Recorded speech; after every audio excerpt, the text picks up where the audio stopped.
Maelfu ya wananchi waandamana kupinga njama za kumwondoa madarakani Ibrahimu Traore.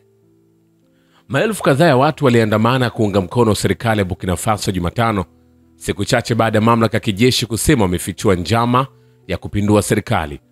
Waandamanaji walibeba mabango makubwa ya kiongozi Captain Ibrahimu Traore wa Burkina Faso pamoja na bendera za Burkina Faso na bendera za taifa la Urusi.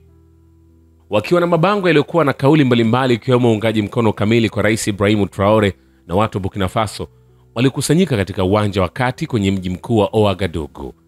Ilikuwa ni moja maandamano makubwa zaidi ya wafuasi wa kijeshi tangu Traore ashike mamlaka katika mapinduzi ya Septemba 2022 katika nchi hiyo ya Afrika Magharibi ambayo imekuwa ikipambana na mashambulizi ya jihadi kwa muongo mmoja ambayo yamesababisha vifo vya makumi ya maelfu ya watu. Mnamo Aprili 21 jeshi la Burkina Faso liliweza kubaini njama ya kumpindua Ibrahimu Traore na wanajeshi kadhaa wamekamatwa. Traore amekuwa akishutumu Ivory Coast mara kwa mara kwa kuwahifadhi ya upinzani wake, madai ambayo jirani yake anayakanusha. Kwa zaidi ya mwaka mmoja jeshi la serikali limewashikilia maafisa kadhaa wa kijeshi, akiwemo mkuu wa zamani wa jeshi la polisi Evrard Somda, akiwatuhumu kupanga njama au kujaribu kuvuruga taasisi za jamhuri.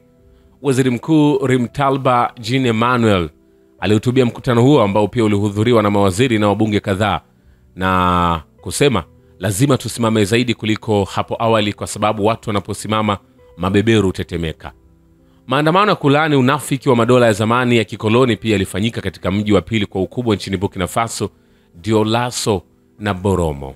Sisi watu wanaopenda haki na uhuru tunathibitisha mshikamano wetu usioyumba na mapambano ya kishujaa ya watu wa Burkina Faso kwa ajili ya ukombozi wao.